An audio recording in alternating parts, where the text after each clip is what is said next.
Nous en parlons avec René Morin, qui est porte-parole au Centre canadien pour la protection de l'enfance. Bonsoir, Monsieur Morin.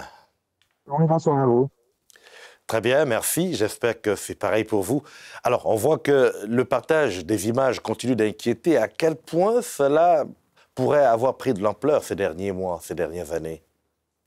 Oui, tout à fait. C'est un phénomène qui est en explosion, je dirais littéralement, depuis un certain temps déjà. Ça nous inquiétait déjà depuis plusieurs années, mais là, au cours des derniers mois, on observe vraiment une augmentation significative des cas d'exploitation sexuelle, particulièrement d'enfants sur Internet. On sait qu'au Centre canadien de protection de l'enfance, on se préoccupe surtout de l'exploitation sexuelle des enfants sur Internet.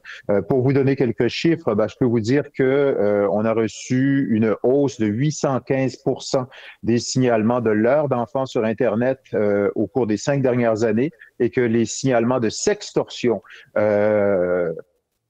on en est à 3400 signalements pour les 12 derniers mois. Et aussi, on en est à une augmentation des demandes d'aide qui nous sont adressées de la part des victimes. Là. On parle d'une augmentation de 50% au cours des 6 derniers mois. Concrètement, ça veut dire qu'on reçoit à peu près à tous les jours une douzaine de demandes de la part de victimes qui font appel à nous pour les aider dans des situations, par exemple, de diffusion d'images intimes sur Internet. Alors, on voit donc que c'est une courbe exponentielle avec cette croissance astronomique des chiffres sur les signalements de sextorsion ou d'agression sexuelle ou de publication de vidéos intimes. Mais croyez-vous, M. Morin, qu'il est venu peut-être le temps de faire jouer cette loi sur la protection d'images qui est en vigueur depuis 2016 et qui n'a pas souvent été sollicitée? Oui, tout à fait. En fait, c'était le but hein, derrière cette nouvelle loi, c'était d'offrir, au-delà de ce qui existe déjà dans le Code criminel du Canada, on sait que depuis 2015, la diffusion d'images intimes sans consentement est un crime au Canada. Il y a des sanctions qui sont prévues dans le Code criminel du Canada pour ça. Mais maintenant, l'objectif de la loi manitobaine, c'était d'aller au-delà de ce que la loi fédérale permet pour offrir aux victimes la possibilité d'intenter des recours civils contre les auteurs de ces infractions-là dans le but d'obtenir réparation. Est-ce que vous avez plusieurs cas qui ont été présentés ou du moins qui vous sont revenus, peut-être soumis à la justice? On n'a pas connaissance d'une tonne de cas qui ont été judiciarisés à ce niveau-là depuis l'entrée en vigueur de la loi, mais probablement que c'est lié au fait que l'adoption de cette loi est relativement récente. Peu de gens en connaissent encore l'existence. Mais ce qu'on sait, par exemple, c'est que lorsque les victimes se retrouvent confrontées à une situation où des images intimes d'elles-mêmes circulent librement sur Internet, vont parfois se retrouver sur des sites pornographiques, on peut imaginer à quel point ça peut être bouleversant, à quel point ça peut chambouler une vie, ce Alors, genre de mais situation. le Centre canadien de protection de l'enfance a développé un projet qui permet de retirer d'Internet une image sensible à la demande des victimes de cyberexploitation. En avez-vous fait une évaluation? Est-ce que ça fonctionne? Ça fonctionne très bien. En fait, c'est une technologie qui a été développée ici même à Winnipeg qui s'appelle Projet Arachnid. C'est en exploitation depuis plus de 5 ans maintenant et je vous dirais qu'au moment où on se parle, on est à quelque chose comme près de 160 milliards d'images qui ont été traitées par Projet Arachnid.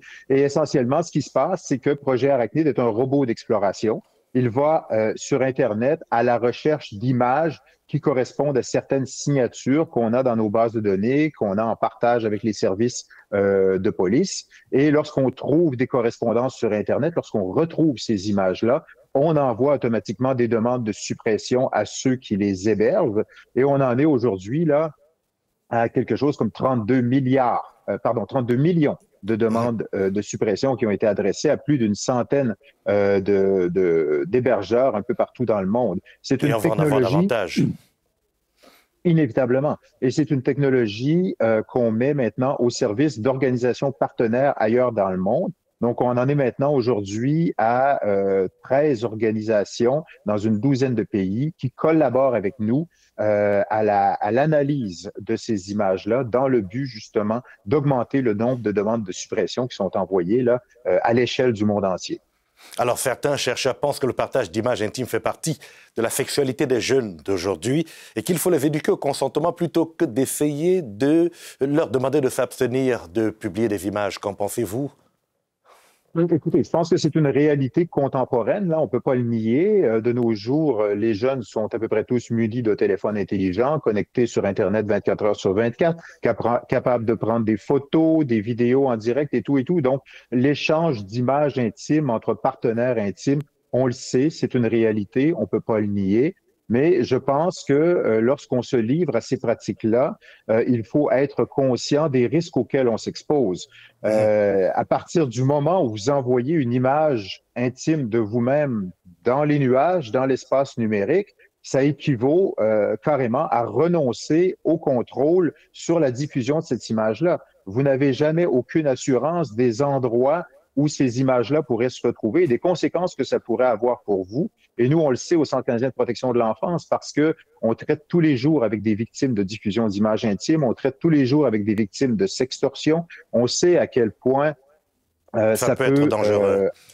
ça peut être Donc, dangereux, ça peut empoisonner la vie des victimes, littéralement. voilà, d'où le besoin de sensibilisation et de counseling, comme ce que vous faites certainement. René Morin, c'est tout le temps qui nous est imparti. Merci infiniment. Je vous remercie, au revoir. Au revoir.